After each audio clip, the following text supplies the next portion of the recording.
Você quer conhecer a abelha mais velha do mundo? Então vem comigo, mas fala baixinho porque ela já é uma senhorinha de idade.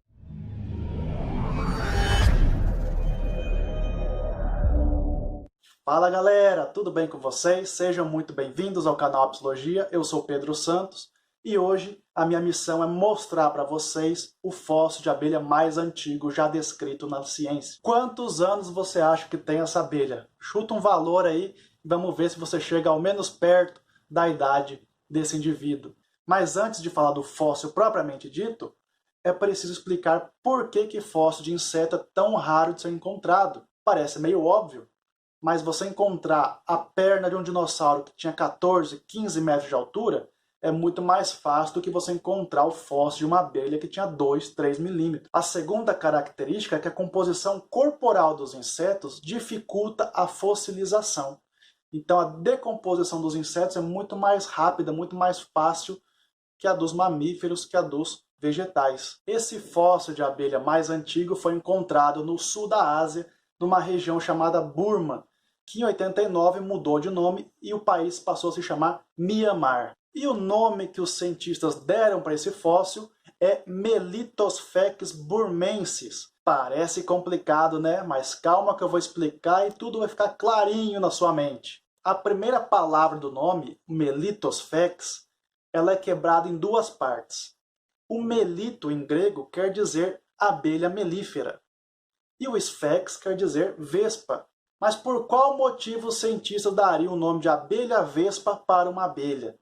Aqui que vem a parte mais importante do vídeo, que é você aprender que antigamente havia um ancestral em comum entre as abelhas e as vespas. Então não tinha abelha e vespa, era um único indivíduo que depois houve a segregação e formaram duas espécies diferentes. Esse ancestral em comum ele era muito mais parecido com a vespa do que com as abelhas.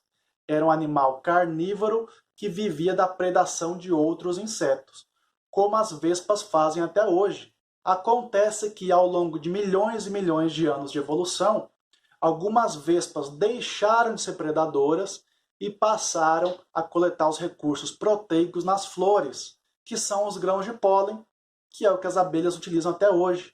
Então imagina isso ao longo de milhões de anos, um grupo se alimentando de proteína animal e outro grupo foi migrando para se alimentar de proteína vegetal. E para isso se tornar mais eficiente, esses indivíduos precisaram desenvolver estruturas para facilitar a coleta dessa proteína vegetal. Entre as estruturas que a abelha desenvolveu ao longo desses milhões de anos para a coleta de pólen nas flores, estão os pelos. Então aqui vem a primeira diferença, que as vespas não têm pelos e as abelhas têm o corpo recoberto por pelos. E a segunda estrutura mais importante é a corbícula, que é uma estrutura no terceiro par de pernas das abelhas, em que ela armazena os grãos de pólen para poder levar para a colmeia uma carga bastante volumosa, ela ser eficiente no seu trabalho. Então o nome Melitosphex foi dado para esse fóssil porque acredita-se que ele foi o indivíduo que iniciou a separação das vespas e das abelhas. Então seria o indivíduo que estava migrando de um grupo para o outro. E o burmensis porque foi uma homenagem ao local em que esse fóssil foi encontrado. Quer ter certeza que esse nome Melito está muito mais próximo de você do que você imagina? Existe uma marca famosíssima de café no Brasil que leva o nome da mulher que inventou o filtro de café. Ela veio de uma família muito abastada na Europa, e se você pegar a história das abelhas com o desenvolvimento da humanidade, sempre quem lidava com as abelhas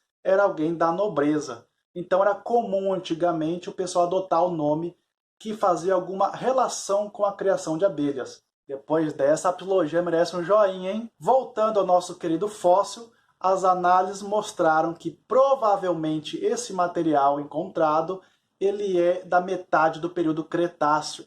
Isso quer dizer que ele tem pelo menos 100 milhões de anos. Mas Bate, você vai me ajudar no que saber que a abelha tem 100 milhões de anos? E não é que você tem razão? Realmente esse conhecimento que a abelha mais antiga tem 100 milhões de anos não vai influenciar a sua atividade apícola ou meliponícola, mas pode te ajudar a repensar a história do homem com as abelhas. Elas estão aqui há pelo menos 100 milhões de anos, enquanto o homem surgiu no Plioceno há 4 milhões de anos. São pelo menos 96 milhões de anos de diferença. Então nós estamos ocupando um território que elas já estavam aqui. Então nós temos que preservar o meio ambiente, preservar as abelhas e zelar pelo ecossistema como um todo. Afinal de contas, nós que invadimos o território delas e não elas que invadiram o nosso. O indivíduo encontrado nesse fóssil era uma abelha de 2,9 milímetros de comprimento. E como o pessoal teve certeza que era uma abelha e não uma vespa? Observe o desenho aí e veja a presença de grande quantidade de pelos. Então o pessoal, a partir do fóssil, fez uma reprodução do desenho e observou grande quantidade de pelos nesse indivíduo, confirmando que trata-se de uma abelha e não de uma vespa. O corpo da vespa não pode ter pelos, ela precisa ser ágil.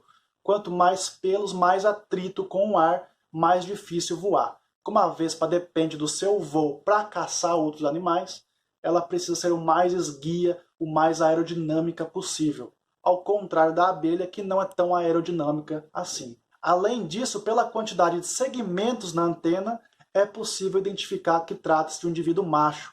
Portanto, mesmo que já houvesse corbícula naquela época, esse espécime encontrado não tinha, porque os machos não têm corbícula. Essa abelha de 100 milhões de anos, ela é morfologicamente muito parecida com as trigonas que nós criamos na meliponicultura, como a tubuna, por exemplo.